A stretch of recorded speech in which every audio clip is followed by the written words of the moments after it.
ధర్మాన్ని కాపాడాలి, శాసనాన్ని కాపాడాలి. ఈరోజు బోనం సమర్పించారు ఎక్కడ అంటే మన అమ్మని కాపాడుకోవాల్సిన అవసరం ఉన్నది. పెద్దమ్మ తల్లికి గౌరవాన్ని తేవాల్సిన సమయం ఉన్నది. హిందువులందరూ ఏకమవుతూ ఉన్నారు. ప్రభుత్వం కూడా ముందుకు రావాలి. 100 గజాల స్థలం గురించి అమ్మ ఇంతటి గొడవ ఏ హక్కున్నదని ఈరోజు భూమండలంలో మానవ శరీరంతో బతుకుతున్నాం మనము. దేవీ దేవతలు పెట్టిన మహాభిక్ష కాదా ఈ మానవ శరీరము? కాబట్టి పెద్దమ్మ తల్లిని గౌరవించి ప్రభుత్వ అధికారులు కూడా ఉన్నతమైన ఆలోచన చేయాలని మనసా వాచ కర్మన. ఎక్కడి నుంచో సాముజులు వచ్చారు, నాతో పాటు వచ్చారు, ఎందరో ముమ్మరంగా వివరాలు తీసుకుంటున్నారు. కాబట్టి సనాతన ధర్మం మనందరి హక్కు. మీరందరూ కూడా ఏకమవుతున్నందుకు ఎంతో ఆనందము. ఇంత గర్వకారణం కూడా ఇంత భక్తి శ్రద్ధలతో మీరందరూ రావడం. ఈరోజు ఎందరో శివశక్తులు కూడా రావడము. వాళ్ళందరికీ నిజమైన శివశక్తులని నేను గౌరవిస్తాను. ఎందుకంటే శివశక్తులు ముందుకు రావడం చాలా గౌరవం.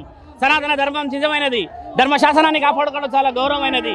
జై శ్రీరామ్ అనుకుంటూ ముందుకు వెళ్ళాలి అందరూ. హర హర మహాదేవ, శంభో శంకర.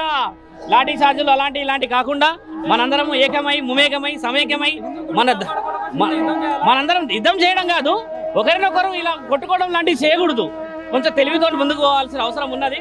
లాఠీ చార్జ్ చేయడం ముఖ్యమైనది కాదు, శాంతియుతం చాలా ముఖ్యమైనది. కాబట్టి ధర్మం వెనక్కి జరగండి.